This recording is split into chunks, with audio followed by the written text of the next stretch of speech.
And if you don't leave a memorable and distinct impression, they may see you again and not realize that they've seen you before.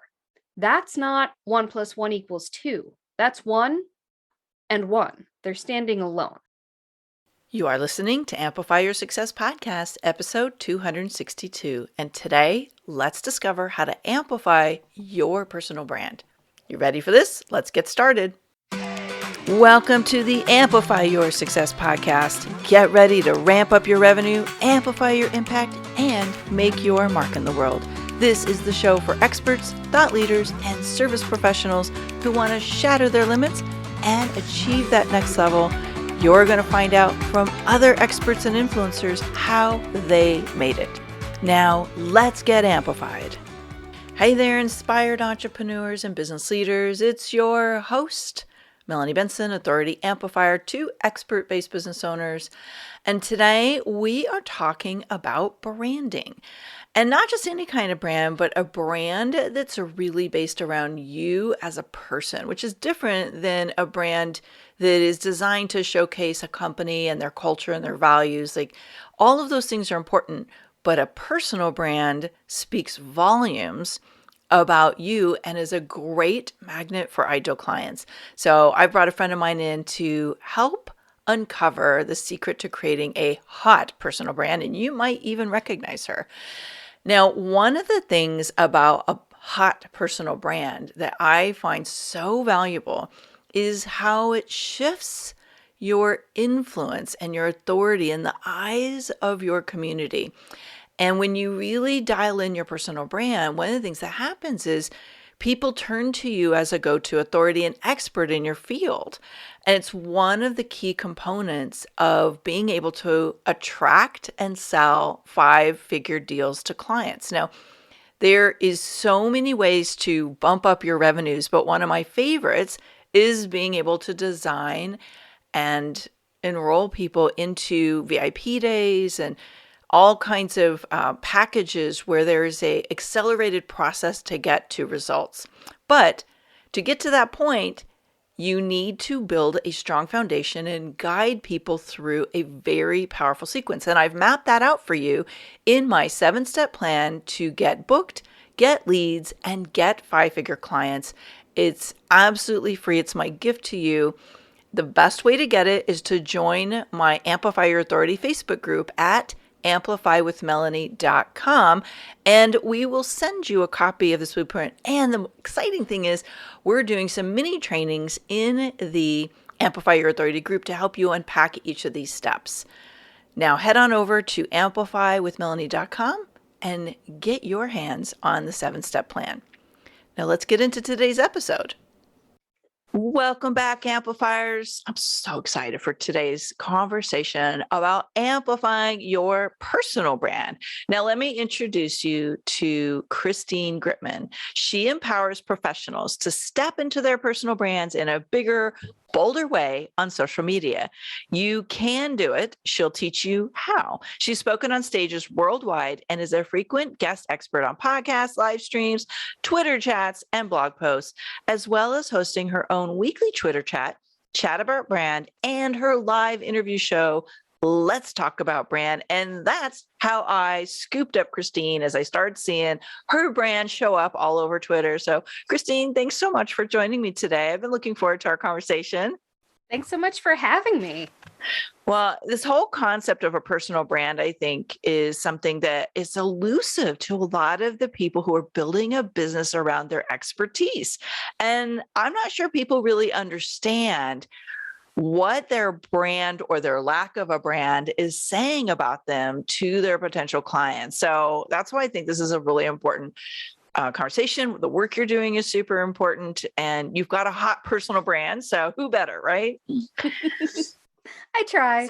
Yeah, you do. You're super good at it. So why don't we start with what a personal brand is to kind of get the baseline set for our listeners today?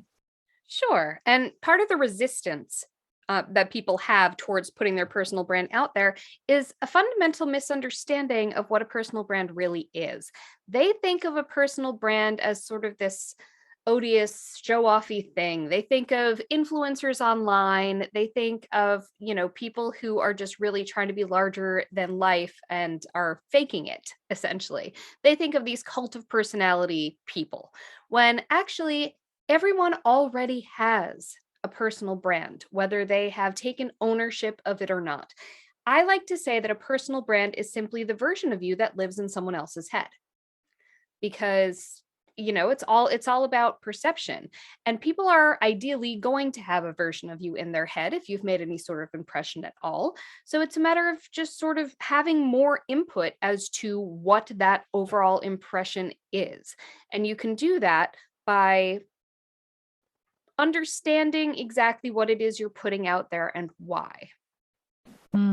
So you say putting out there. Let's hone that in. Like, what is it that we're putting out there that's defining our personal brand?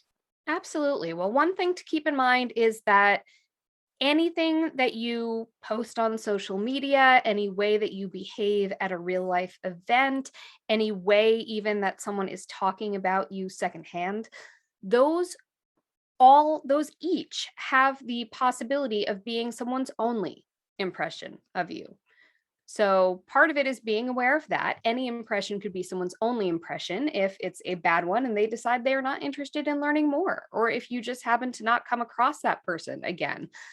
But it could also actively lead to more impressions if you leave an impression that makes people want to know more, that makes people want to seek you out, that makes people want to try and find you.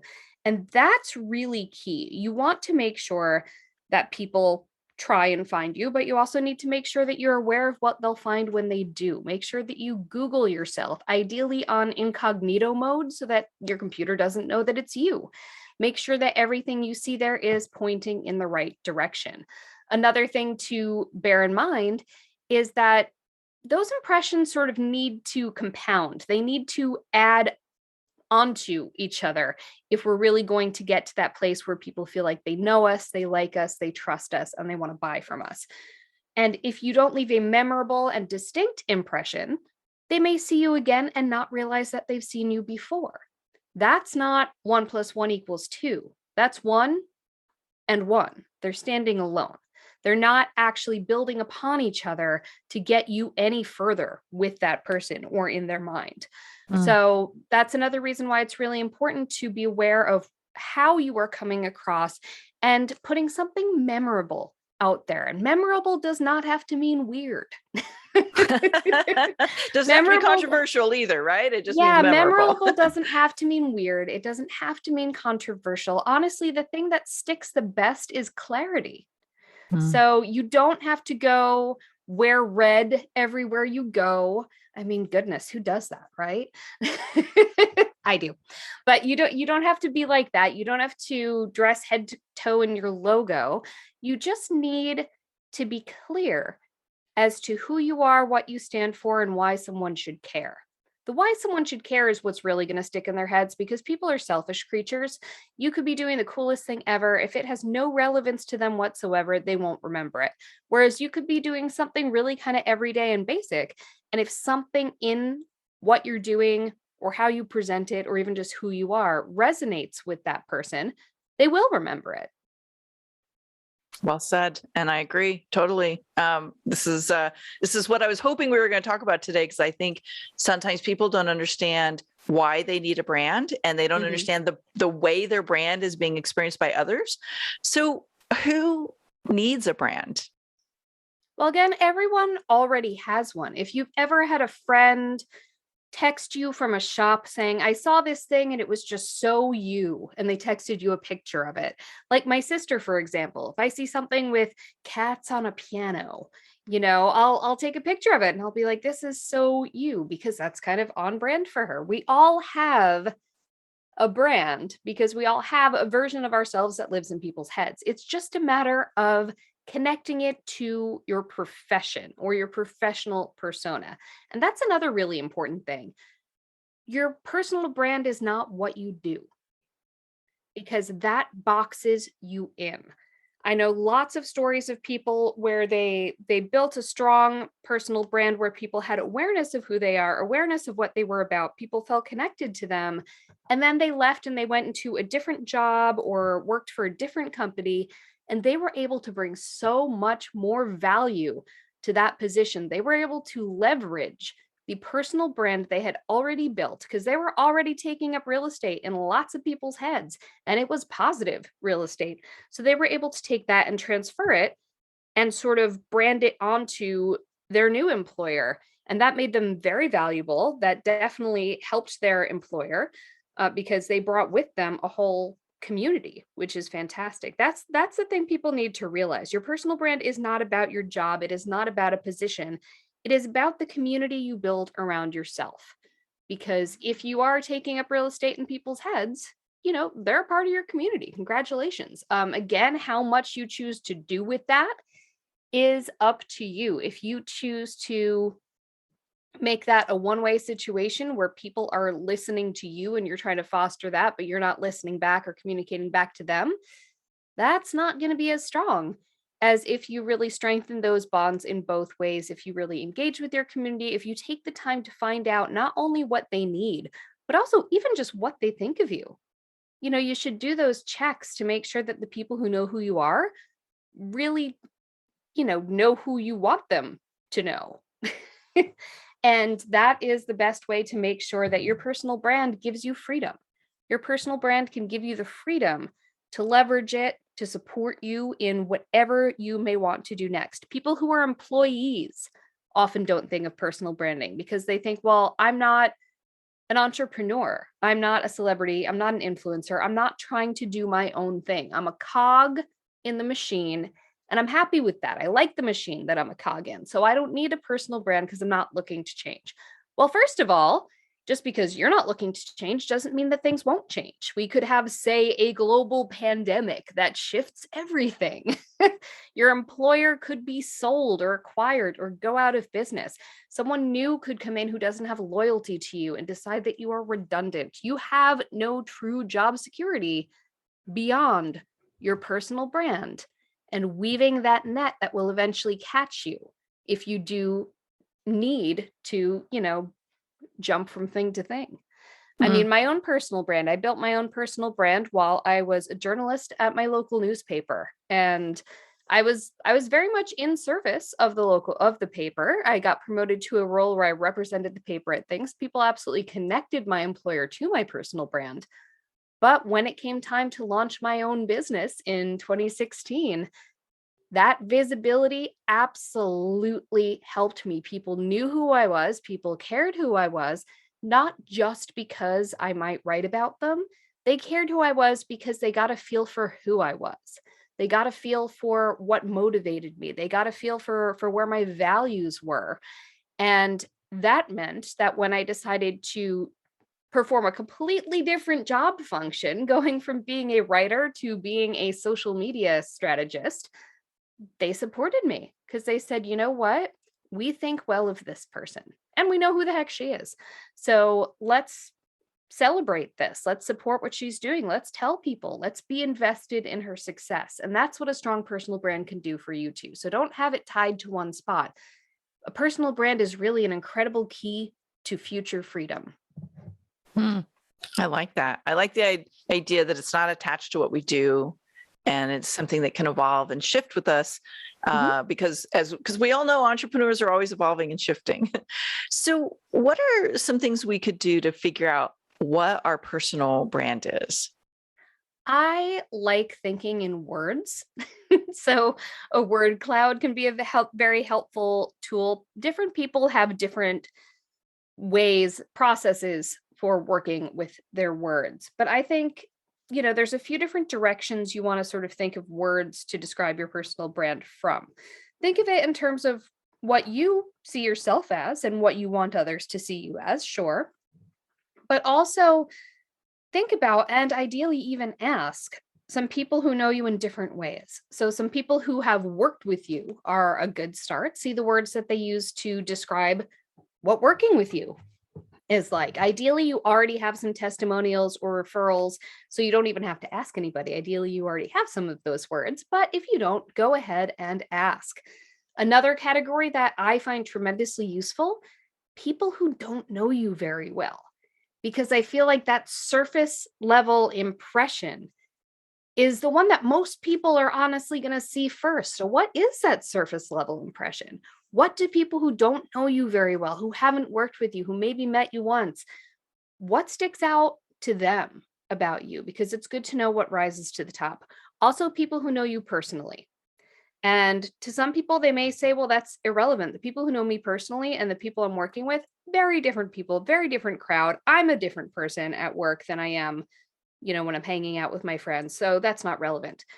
It kind of needs to be, because if your professional self is that separated from your non-professional self, you're just making extra work for yourself. There's so much more room for yourself as a real human being than a lot of people think in the working world. And that's another thing that helps you stand out, which is that instead of really dulling yourself down to fit into someone else's mold, or what you perceive as someone else's mold of what a professional is, be yourself. It's going to stand out more. Don't be yourself. Like, don't bring your drunken, rowdy beer pong champion self to a board meeting, but in terms of who you are, in terms of what lights you up, in terms of who you are when you're lit up, bring that. Don't be tamped down all the time in your work self. So again, to get back to where I started that tangent, people who know you personally, that's incredibly useful, because they'll probably tell you the things that you maybe haven't been bringing to your professional interactions, and that you maybe should, because these are people who like you. I mean, hopefully they're not using bad words to describe you. If they are, you really need to get some new people around you. But look at all of these things, look at the common threads, look at the things that tend to come up over and over, kind of group the words into basic clusters. And you'll hopefully, ideally, wind up with just, 3 to 5 clusters that sort of gravitate to each other and create certain colors in the palette of the painting of who you are. I just came up with that, but okay, that works. But, certain themes tend to come up. Another thing that people underestimate is the power of things that you gravitate towards, because that is something that resonates with you, even if it's something you notice in other people that you don't have in yourself. If things are appealing to you, it's probably tapping into a little bit of that inside of yourself as well. Look at that. Look at the things you notice. Look at the things you like. Look at the things where you're like, I would love to be like that. You probably are deep down inside a little more like that than you realize. Explore that. Look at what catches your notice, and listen to the part inside yourself that is resonating with. Got it. That's helpful. Thank you. One of the things that I think was super catchy in your brand that had me start paying attention and connecting more was your shows. Mm-hmm. And partly because I'm super active on Twitter, it kept showing up in my streams all the time. And then I started to notice, yes, exactly. I noticed the Talk About Brand, the live interview show.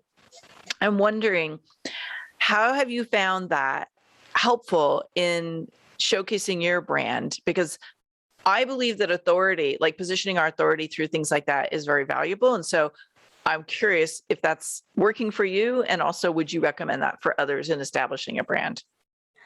The shortest answer is yes and yes. It has been working for me. And I definitely recommend that, simply because shy of meeting with every single person in person live, doing live video is the closest people can really get to feeling like they're meeting you. It is unscripted, ideally. You're thinking on your feet, you're interacting on your feet, you're hopefully bringing more of your human self to it. And then there's just the actual brain function of us registering that there's a human being talking to us. Our faces on a screen replicate being at close conversational range with somebody, and our brains respond accordingly. There's something that just fires up in there. Hearing the human voice, the rise of audio social, shows that having a person in our ear is a very intimate experience. So, and of course, your face is the most unique and recognizable element of your personal brand that you can possibly have, because unless you are an identical twin, nobody else has it. So there's all of the sensory advantages to doing a live stream. I've had a journey with how it has served my brand. When I was starting out in 2017, I started doing a show every week called Social. And there were several gaps in the years of Social, but I did it for about 3 years. And at the beginning, it was that I realized I was starting to meet people who knew a lot more than I did about things that I wanted to know more about, people who were more established in the industry in which I was trying to establish myself. And I said, I have the great advantage of having access to these incredible thought leaders. And I was a journalist and I loved hearing people's stories and helping tell people's stories. So I started interviewing smart people about different topics of social media that were in their wheelhouse. And it was great. But at the beginning, part of that was a matter of establishing myself as being in this industry. And I could simultaneously learn from people in the social media industry while also being a source of information for other people, because I was the one bringing them these interviews. So that's how it stood for a while. And then in 2020, I had my own brand refresh of sorts. I always take August off. I sort of, pull back from client work and I focus on my own business. And in August of 2020, not only did I do a refresh where, I added more red to things, obviously, and I did new photo shoots, I changed my fonts, but I also looked at niching. I said, I am kind of a generalist here. And people keep telling me that what they notice is my personal brand. What if I dive deep on that? That's the most fun part of the work that I do with clients. It all starts with your brand. It starts with who are you? What are you conveying to people? How are you going to make that connection? How are you going to be memorable? And it's something I was already doing and that I was good, that people were taking notice that I was good at doing for myself. So I said, you know what? I'm going to be personal branding girl. And you know what? I'm going to rebrand my show. So instead of it being all over the place with topics, it's all going to be about different elements of branding. And I wrote a whole list for myself just as proof of concept of, does this have legs? Are there enough different elements of branding that I can explore to sustain a show week after week? And there absolutely were. So that. And then I took it a step further. I said, you know what? I'm having a lot of success on Twitter. For a long time, that was a source of frustration to me because I was succeeding among an audience of my peers, and they were not my clients. So my Twitter, the fact that I was doing well on Twitter, I had a big network, I was pretty active. That was actually frustrating to me because I wasn't sure how to work that out.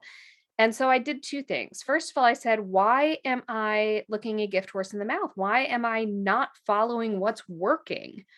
I'm going to go harder on Twitter, and I'm going to pair this new live stream show on Fridays with a Twitter chat on Tuesdays, Chat About Brand. So on Tuesdays, Chat About Brand doesn't have a guest, but it is always on the same topic as I am interviewing my guest expert about on the Friday show. And so there was that. I said, I'm going to go extra hard on this. And in addition to that, I also looked at that problem of Twitter's the audience of my peers. That's not my client. Instead of, again, trying to reverse engineer it, I said, I'm going to, again, follow what's working and start offering personal branding services to people, including fellow marketers. And I actually love working with fellow marketers. It took a lot of imposter syndrome to get through. I was like, I'm going to be telling them things they already know. They're going to feel like they wasted their money on me. No, it's stuff that they know the importance of. Doing it for yourself is still hard. So this changed everything. Another really big thing that I did around that when I was launching the live stream show and the Twitter chat, I said, I'm going to stop worrying too much about content strategy beyond these two pieces of rich community building educational content I'm doing every week. And the crazy, because I tried various content strategies over the years. I was like, oh, I'm going to post this on these days on this channel and all that. It was all very planned for, brief spurts at a time. I'd try something for a few months and then I'd try something else. Ever since I sort of relaxed and said, everything's going to revolve around these two things, the chat and the show. People have seen me so much more. People think I'm doing more. People have said, my God, you're just churning out the content, girl. I'm like, I'm really not. I'm doing an incredible amount less than I was doing before. But it was stronger. It was breaking through, and they were seeing it.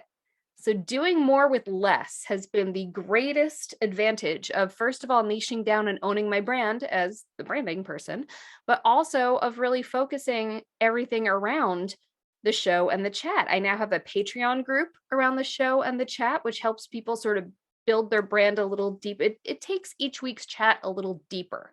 And so they can use that to build their brand a little more directly. And depending on the tier that they join my Patreon group at, they have more or less involvement from me, but helping them build their brands. And, there's going to be more in store, but it is all going to build off of that property of my show and my chat and what I'm building there. And it's all building in the same direction instead of having a million different things. And it's saving me work, and it is getting through. It is getting through. I could see that. And it's very catchy. So you're great with gifts. Actually, I think the very first thing I saw was gifts. And I guess that's my last question I want to get into in terms of branding is, like, how do we use social media to reinforce that brand? One big thing is have a key message. Why should people care who you are? Like, what should they know about you? You're the such and such person. Yeah. And this is something I've started really helping my clients with. We need to get down to the smallest number, not even an elevator pitch. We need to get down to the smallest number of like under 100 characters in some places on social media. We need to get down to the smallest possible, tightest, but clearest distillation of what they do so that people know immediately why they should care. Everyone is trying to get their messages across to us. We need to make sure that if we have just a moment to shout into the void, we need to know what we're shouting. So in my case, that's personal branding.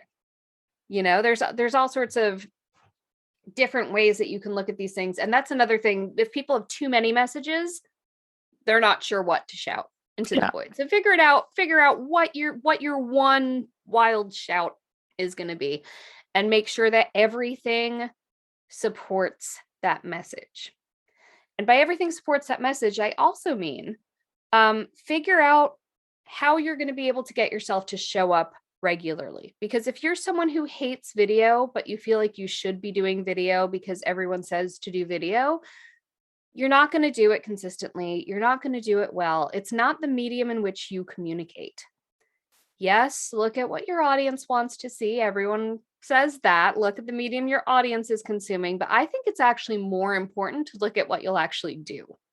I work primarily with people who are running their own businesses. I do work with people who are employees, but the bulk is definitely people running their own show.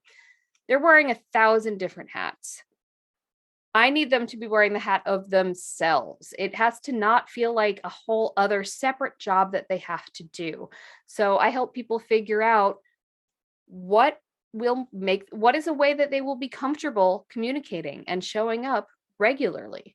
If that's video, great. If that's writing, great. I talked to someone the other day who said that they feel funny about writing because they're dyslexic, but they're good at putting ideas into words. It's just the writing part.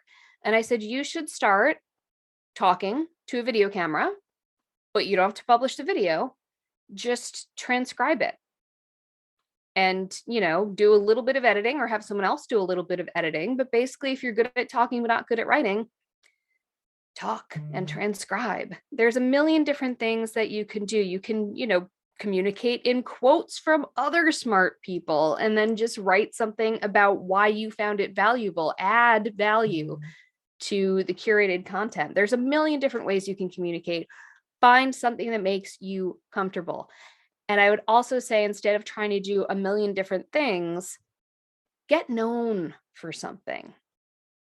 I do tons of video, and I not only do my own videos, I guest on other people's videos. After this podcast recording, I'm going to be a guest on a live stream.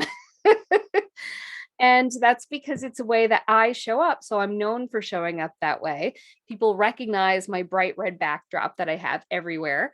And so showing up on video for me is something that I'm known for, so that when I do it, even in a property that is not mine, it still is building my brand because I'm showing up in a consistent way that people are used to seeing and hearing from me. Makes perfect sense. I love it. I know our audience, as they're listening in, they've probably got more questions. They're hopefully going to want to reach out and connect with you and work with you. What's the best first step they could take to connect with you? Absolutely. Well, I sort of pull it all together at Gritmon. So that's grit like when something's gritty and mon like Monday. Gritmon.com/connect. And that will not only show you links where you can follow me everywhere, but it will also give you the opportunity to send me your information. There's a form you can fill out. And at the end of that form, it'll prompt you to set up time with me. And I would love to hop on a 15-minute call or Zoom. I really like Zoom. I know everyone's a little zoomed out, but I feel like there's just nothing like face-to-face. So I would love to be on Zoom with everybody. If not, phones are okay, I guess. And yeah, you can also honestly Google me. I'm everywhere. Well, I'm not quite everywhere, actually. My TikTok isn't really a thing, but We'll hook up your social in the show notes so people can I'm find you on everywhere social. people over 40 are, let's say. Okay, good. Well, I've been hearing people over 40 are on TikTok, but that's not my thing either. I'm just not there but either. Generally speaking, I'm not so much on TikTok or Snapchat, but the big four, four: Facebook, Twitter, Instagram, Facebook. Hit me up. Good. Perfect. And we'll link those up for you guys. So this is the time where I'd like to ask just a couple personal questions, not personal, but like getting to know Christine a little bit more. We don't want to know how many kids you have, things like that. I'm professional only, Melanie. I'm only here to talk about work. Right. Exactly. Because that's your brand. Hit me. All right. What is the boldest thing you've ever had to do to get where you are right now in your business? Quitting my job. Quitting a job that I loved. And that's the really big thing, because I had quit jobs before, but I had quit them because they were driving me so crazy. And I was having the Sunday night scaries, waking up in a panic at 1 a.m. on Sundays. Because going to work was so stressful. It was those situations previously. The job that I left in 2016 to start Christine Gritmon Inc. was great. They had literally said to me, "What would you like to do? We'll turn it into a job." It was incredible. I was getting paid to go into my community to whatever interesting events I chose and then write about them. It was awesome. I felt like a Kardashian. I'm getting paid to be me. It was fabulous. And, they were willing to work with me on what the future of that looked like. But I just kept feeling the calling to go help small local businesses with their social media. I was like, they need to know how to do it better. They need to know how much easier than this it can be. And so in May of 2016, I did a few things to make sure I wouldn't chicken out. I started the legal paperwork of registering as an S Corp before I quit my job, because I said, that'll help me stick to it. I did a headshot shoot and ordered business cards. I'm like, I can't do this on the side. It won't happen. I need to get these things together. And then I landed my first client before I quit my job. At the time, I was focused on wanting to do social media for restaurants. My company has changed a lot since then. But when I started, I thought I'd do social media for restaurants locally. And I met secretly with 4 chefs I had good relationships with. And I presented what I was planning on offering. I said, "Does this sound like something someone in your position needs?" 2 of them said, "Oh my God, I need this. I would buy it right now, but we don't have any money." Common refrain. One of them said, "Yes, let's sign a contract right now." But then the next person who walked in turned out to be a general manager who was good at social. And she actually was. We became friendly. So So there went that. But then the fourth one hired me on the spot. And regardless, all four of them thought that I was on the right path. I said, okay, you know what? That's all I need to take the leap. And it was terrifying and it remains terrifying. And I'm so glad I did it, because if I had been developing this as a side hustle, it would not have developed. It's good advice there, because I think a lot of people struggle with the transition. So I love hearing people who just jump. They just leap. I did too. And that was hard and scary. I had the advantage of the fact that my husband could pay our mortgage. But the fact is, even when I was younger, I was always more afraid of being stuck and unhappy than I was of being broke, because I knew I always had a strong network. My entire career, I knew the importance of building up a strong network. And so I knew even back in my early 20s, when I was quitting jobs because I was unhappy with nothing lined up, something always appeared fairly quickly, because I always had people in my corner. Yeah, love that. So we're looking at your business trajectory over the last few years. And if you were to stand in your timeline and look back, what is one thing you wish you would have done sooner, because now you know how effective and powerful it was going to be? Oh, goodness. So many things. But one really big thing is to look at growth, to look at scalability. Because when I first started my business, I was literally going to restaurants and taking pictures and posting them. And that is not scalable unless you have a plan for hiring more people under you. But I did not have that plan. And in general, just looking at scalability, looking at how can I grow this? And you don't have to actually do it. It's perfectly fine to want to keep your arms around things. I haven't gotten bigger, but I am starting to look at how I could. And I think that it's important to start with future growth in mind instead of just doing what works right now. That's a really great insight, because if we don't build something scalable, at some point you're going to have to pivot the business model to get there. And I think that's where a lot of people get stuck is, oh my gosh, how am I going to pivot? So good insight. I mean, I'm not trying to build an empire. I'm not trying to build a company that's going to get sold. Christine Gritmon Inc. is me and always will be.